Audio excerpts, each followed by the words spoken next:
Welcome po sa Lantaw TV at ngayon nga po ay re-review natin itong Edifier X2S na na-order natin sa Shopee sa halagang 594 and 15 centavos. Mayroon po siyang free earphone bag na nagkakahalaga po ito ng 349 pesos. Payday sale ko po ito nabili. So mga December last year pa. So ito po yung total niya. So almost mga 50% yung na-discount natin. Sige, unbox na po natin. Wala po siyang lalagyan ng lanyard na katulad sa Soundcore. Ito lang po yung kanyang case. So naka-plastic pa po yung kanyang earbuds. So para siyang magnet, no? Magnetic kapag ito ay nilalagay natin siya sa kanyang case. So ito naman yung indicator na nagcha-charge yung ating earbuds. Yan. At kapag fully charged na yan ay mawawala na yung LED light niya. Yung kanyang charger ay USB Type-C. At saka mawawala po yung LED light niya kapag ito ay fully charged na. Siguro mga 1 hour and a half siguro fully charged na yung ating case. Sa pairing naman ay madali naman siyang i-pair. At saka dumating to sa akin is mga 91% yung kanyang battery ng ating earbuds. At saka mada-download mo din yung kanyang app sa Play Store. Ilalagay ko na lang yung link sa description kung saan po natin mada-download po ito. Yung music playback niya ay umabot ng 6.5 hours at saka pagkasama yung charging case ay umaabot siya ng mga 26 hours.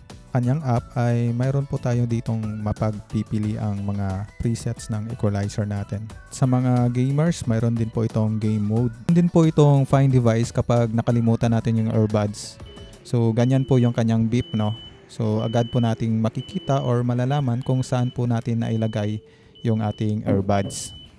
Tsaka sa kanyang control ay pwede po tayong mag-assign dito kung ano po yung ating gustong i-assign dito na command sa kanya. Mayroon po ditong mga volume up, volume down, tsaka next track. So marami po siyang mapagpipilian.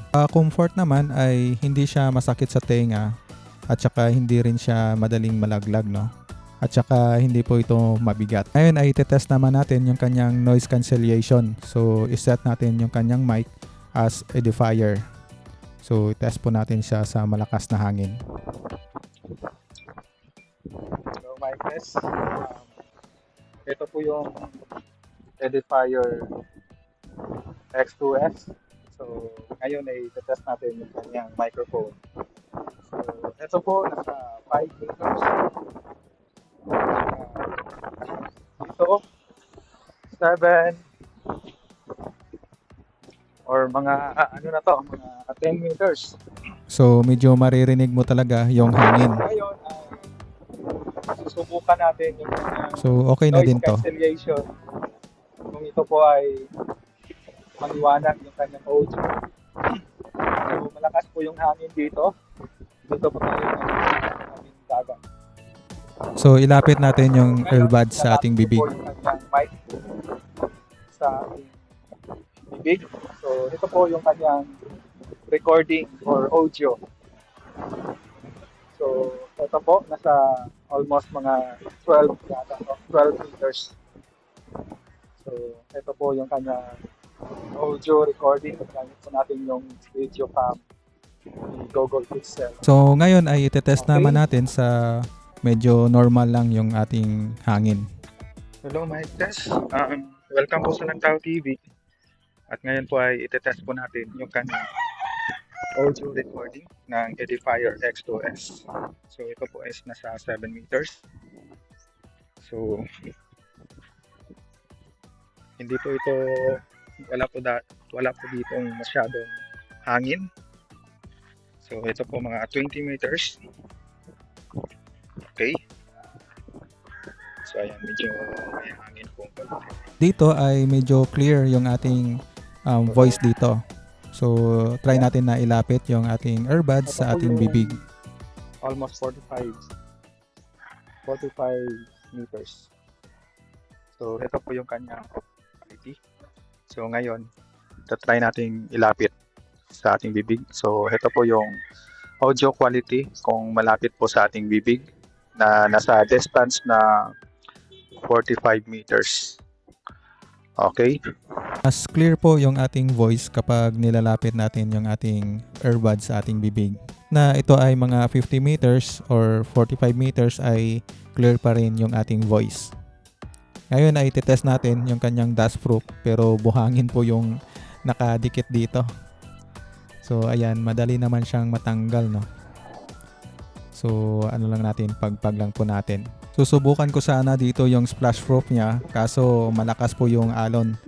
So itest lang po muna natin sa baso. So hulog po natin yung ating earbuds. Yan. At saka kunin po natin. Mga 30 seconds po itong nakababad at saka gumana naman siya. Legit po yung kanyang splash proof. At saka yung kanyang quality ay ganun pa din. Wala pong bawas. Masasabi ko dito kay Edifier X2S, maganda at clear ang kanyang sounds. Napaka-crisp, napaka-balance. Rinig mo yung bawat instrumento. Maganda din yung kanyang bass. Pagdating naman sa durability ay matibay po siya. Wala po kong masabi dito. At yung cons lang dito, kapag umiba yung posisyon ng earphone sa ating tenga ay mag-iiba din yung kanyang tunog or quality ng sounds. Sa halagang 594 pesos ay sulit na po ito kasi 5.3 Bluetooth version na siya at saka branded pa. Ingatan nyo lang yung kanyang charging case, baka madulas or mawala kasi wala siyang kasamang lanyard or wala siyang sabitan. Sa mga gustong mag-add to cart, ilalagay ko na lang yung link sa description. Maraming salamat po sa inyong panonood dito sa Lantaw TV at sana ay nakatulong itong videong ito para sa pagbili nyo ng Edifier X2S. Hanggang sa muli, ito po yung Lantaw TV. Maraming salamat po. I-click nyo na lang po yung subscribe para sa mga bagong product reviews natin.